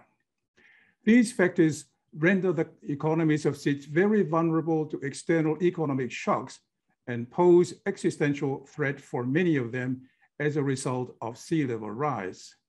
To this extent, SIDS need all the assistance that they can get to help them achieve their sustainable development objectives. One way for SIDS to get this assistance is to exercise their rights under Part 11 of UNCLOS.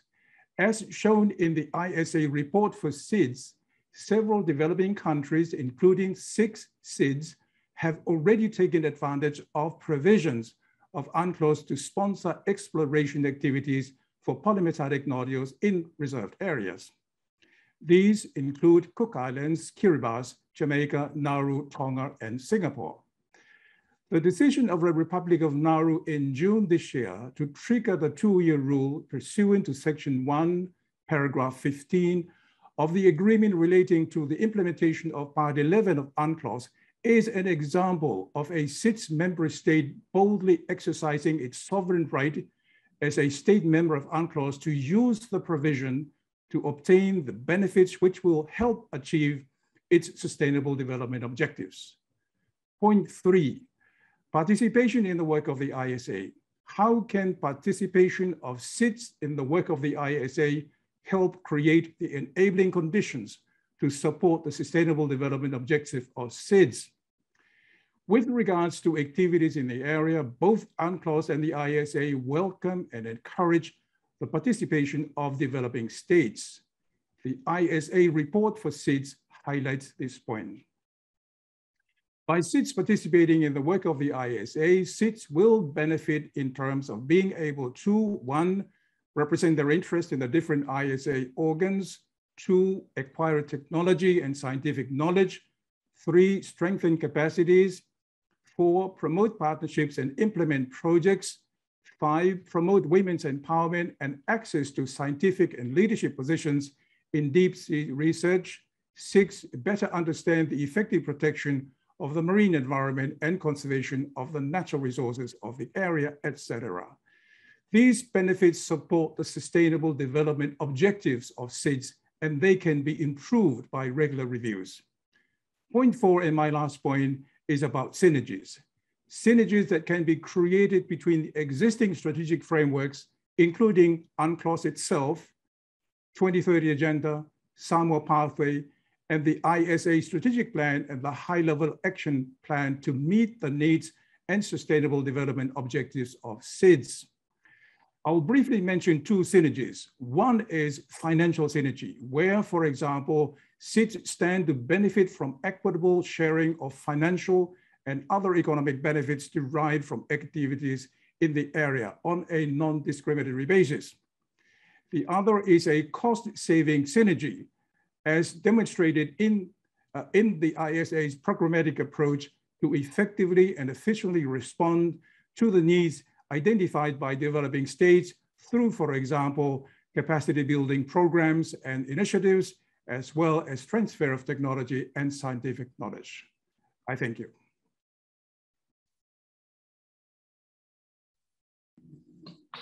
Thank you, Excellency, for those comments. Well, one of our most important partners is the UN Department of Economic and Social Affairs. And so now it's my great pleasure to invite Maria Francesca Spatolisano from the UN Department of Economic and Social Affairs to join the discussion. So you have the floor.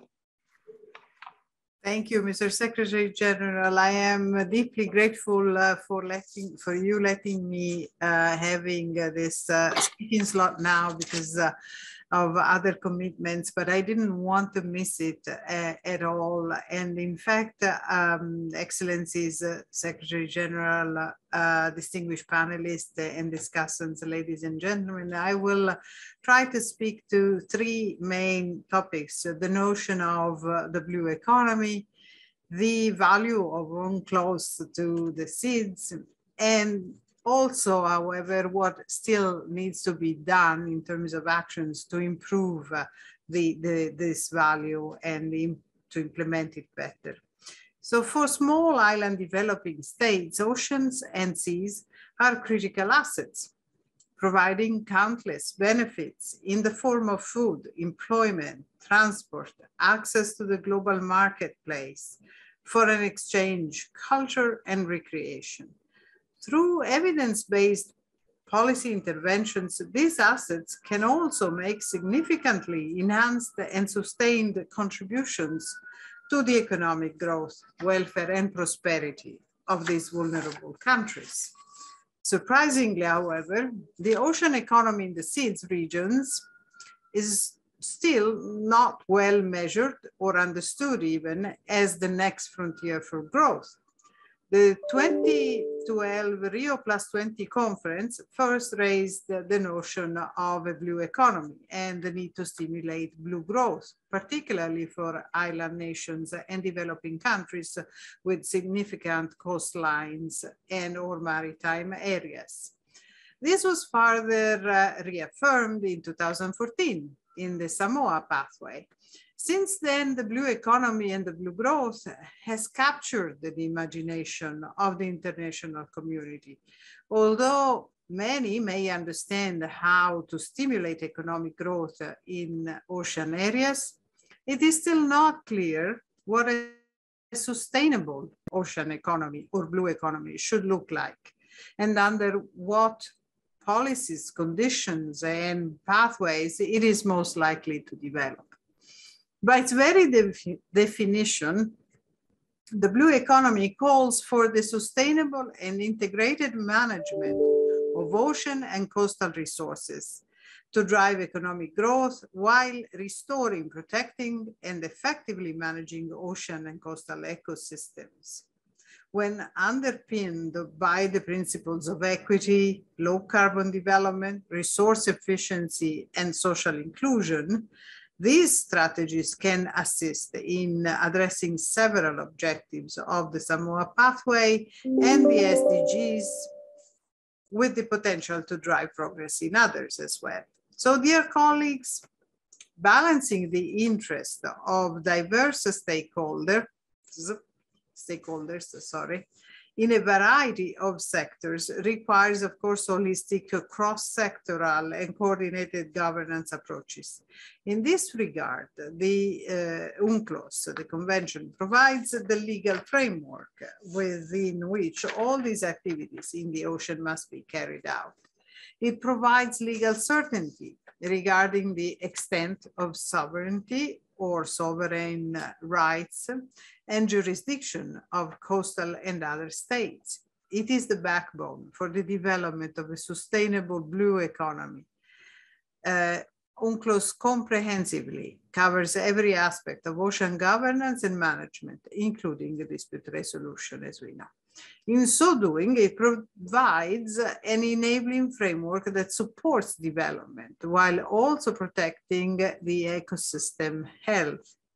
Full and effective implementation of UNCLOS, its two implementing agreements, as well as other relevant conventions and instruments, together with effective national legal and institutional frameworks and the requisite national capacity for implementation, are essential prerequisites for success.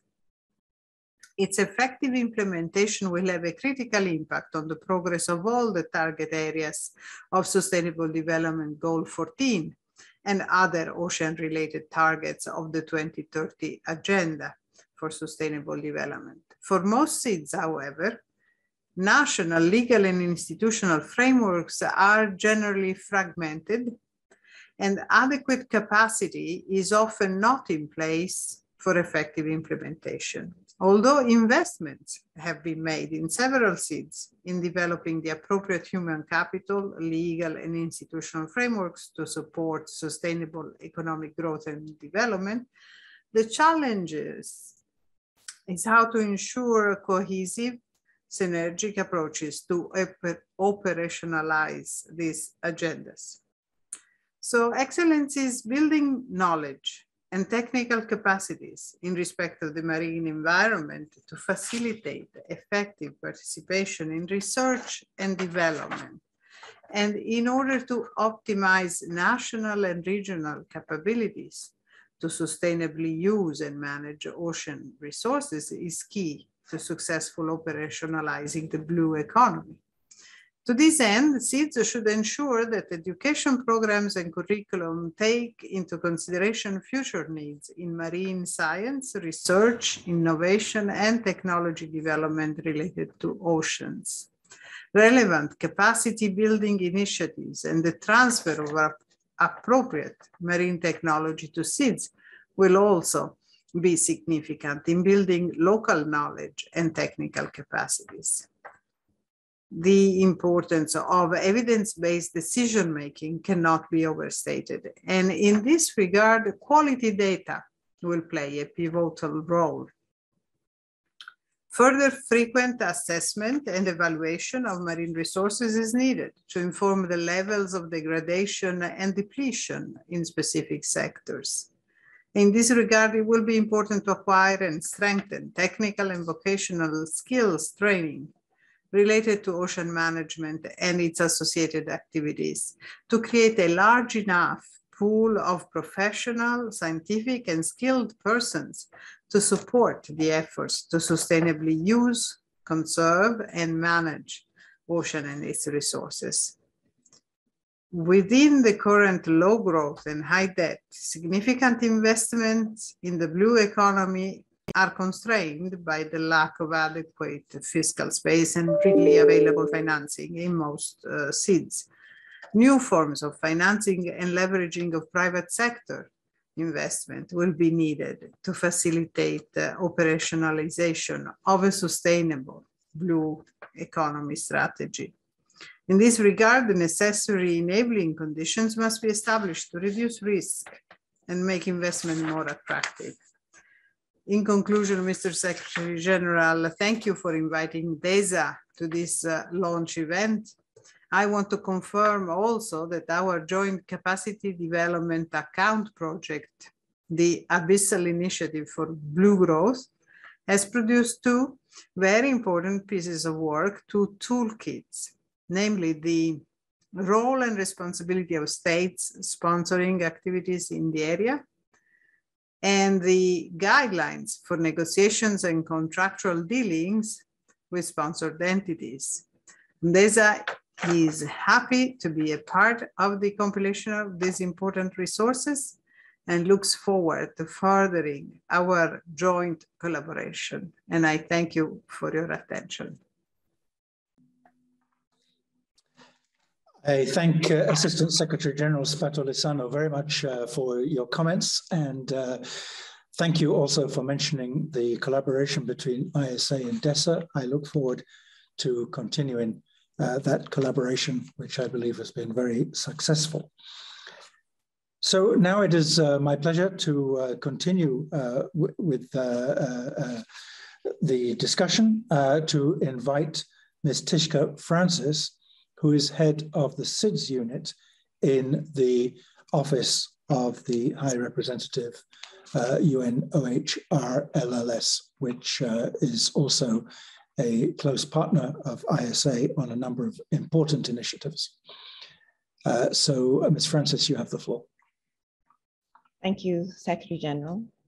I also wish to thank the organizers for inviting OHRLLS to participate in this important event today. Excellencies, ladies and gentlemen, it is my pleasure to deliver this statement on behalf of Mr. Courtney Rattray, United Nations Under-Secretary General and High Representative for the least developed countries, landlocked developing countries, and small island developing states. And while I'm speaking on the SIDS panel today, I seek your indulgence as I speak a little on the other groups of countries as well. OHRLLS welcomes the launch of these timely publications on the relevance of UNCLOS to the LDCs, LLDCs, and SIDS.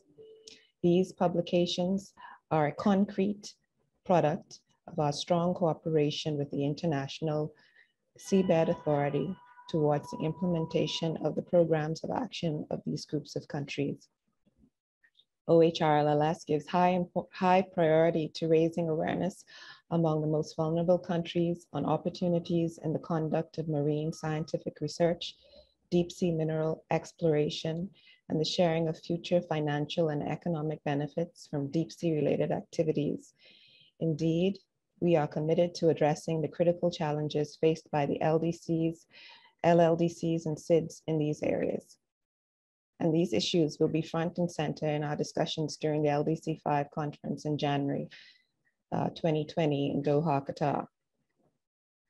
For the LLDCs, these group of countries adopted the roadmap for accelerated implementation of the Vienna Program of Action in 2020.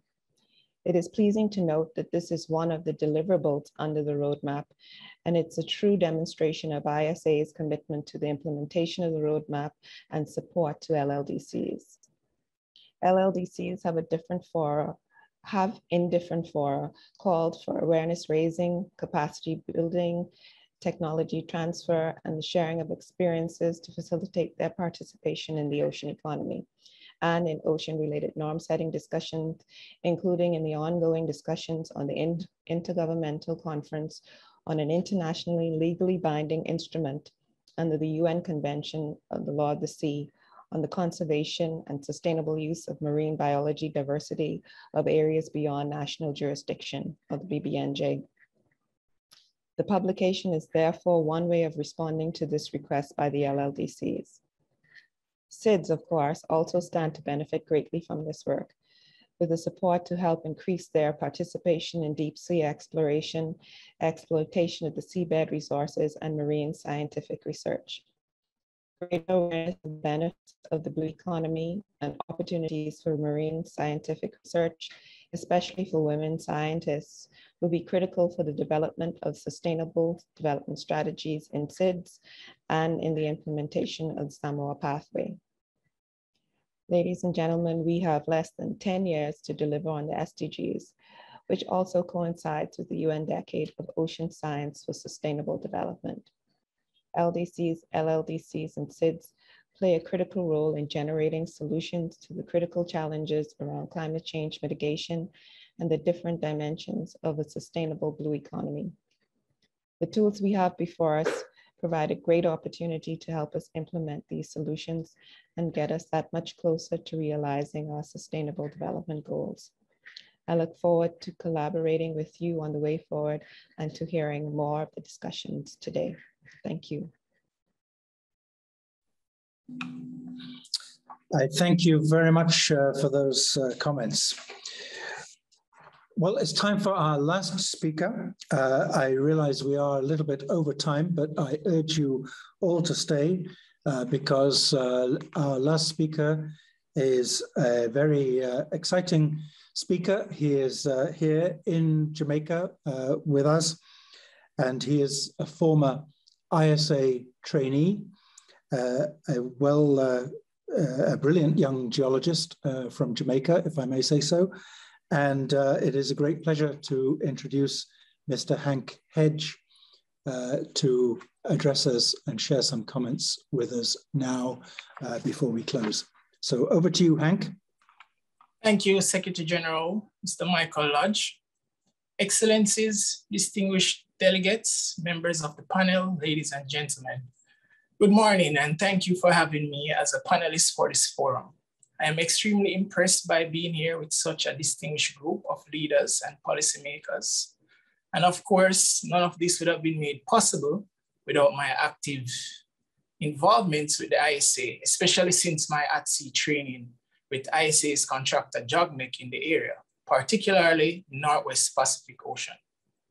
My training exposed me to shipworks and exploratory activities in the area, namely for cobalt-rich ferromanganese crust. It highlighted the various technologies and techniques used in the industry for exploration, monitoring, and exploitation of marine mineral resources.